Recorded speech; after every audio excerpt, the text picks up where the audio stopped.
Bayat means to make a promise, to give an oath. For example, in a verse from the Quran, it is stated in Surah As-Saf, Inna Allah ishtara min al-mu'minina anfusahum wa amwalahum bi'anna lahum al-jannah. Allah has bought the lives and possessions of the believers in return for paradise. Here there is a section about obedience. Imam Nawawi says, يحتمل أن يكون المعنى ولا تعصوني ولا أحد أولي الأمر عليكم في المعروف ولا تعصوا في معروف. This expression should be understood in a broad sense as follows. In legitimate, acceptable, and recognized matters, that is, in rulings that are Quranic and prophetic, both to me and to my administrators, we will pledge that you will not oppose or rebel against your administrators either. Yes, a believer obeys the administrator, but this obedience is conditional. إِنَّمَا الطَّاعَةُ فِي الْمَعْرُوفِ. This hadith is found in Sahih Bukhari.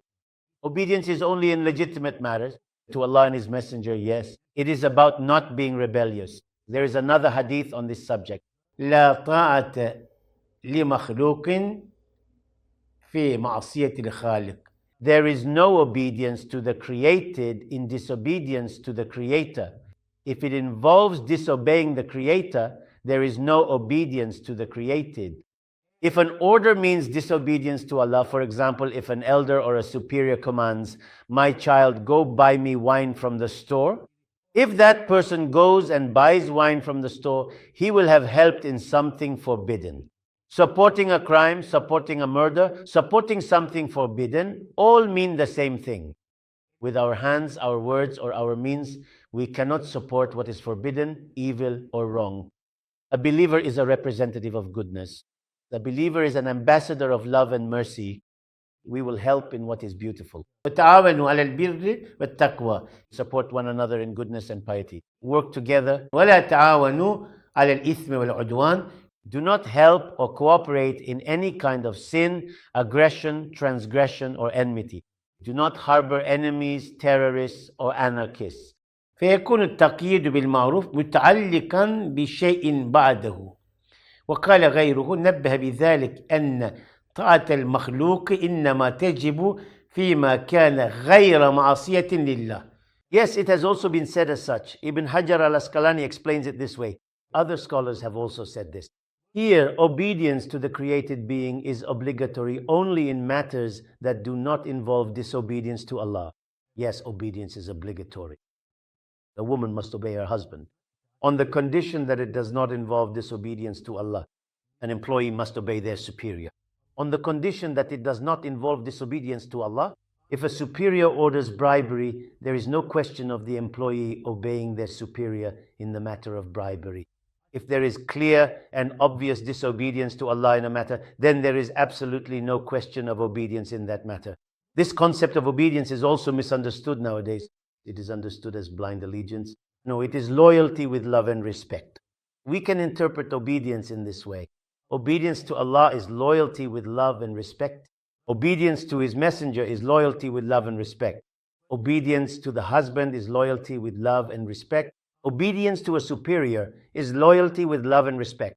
Obedience to a commander is loyalty with love and respect. Obedience is not blind allegiance. It is measured, disciplined, and principled loyalty. فهي جديرة بالتوقي في معصية الله.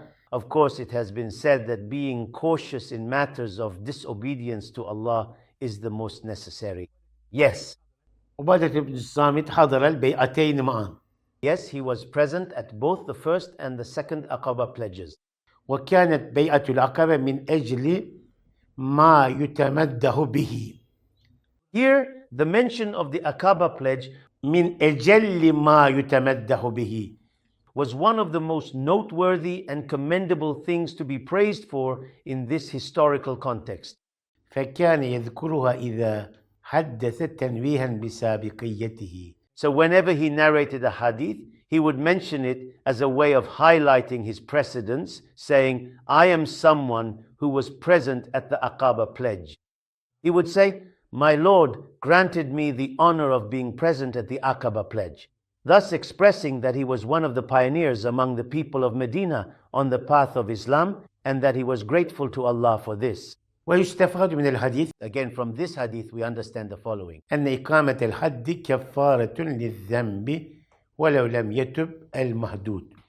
Even if a person who is subjected to the had punishment does not repent, the application of the had punishment to them, that is, being punished according to Islamic criminal law, serves as an expiation for their sin. وهو قول الجمهور, and this is the opinion of the majority of Islamic scholars.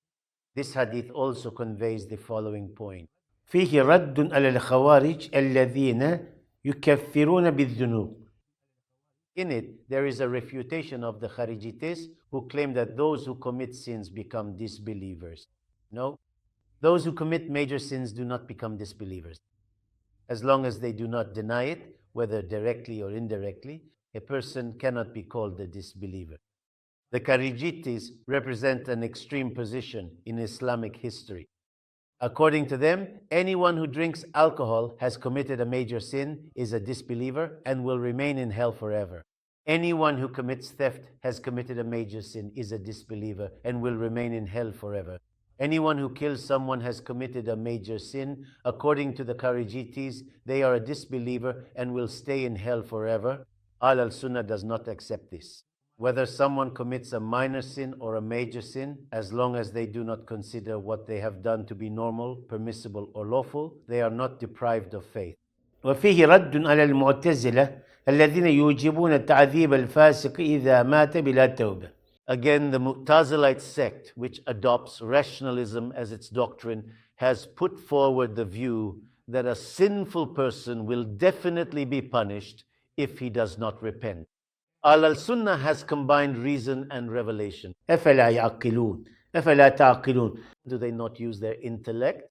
Do you never use your intellect? Do you not think at all? Do you not reflect at all? According to such verses, a Muslim uses his intellect. A Muslim is intelligent. A Muslim is alert, and a Muslim is cautious. However, reason alone does not lead a person to the right path. Therefore, among philosophers who use their intellect, there are those who find faith through reasoning, and there are those who are deprived of faith. Reason should be adorned with revelation. Reason should be supported by revelation. The combination of reason and revelation, an intellect guided by the Quran and the Sunnah, will certainly save both our worldly life and our afterlife. It will be a cause of happiness in this world and the hereafter. An incredible intelligence, an incredible memory, and a bomb maker. But this intelligent man who uses the bomb not against the enemy, but against his own people, his own country, and against Muslims, is responsible because he did not use his intellect properly. He will be held accountable in the presence of Allah because he did not use his intellect in accordance with Allah's pleasure.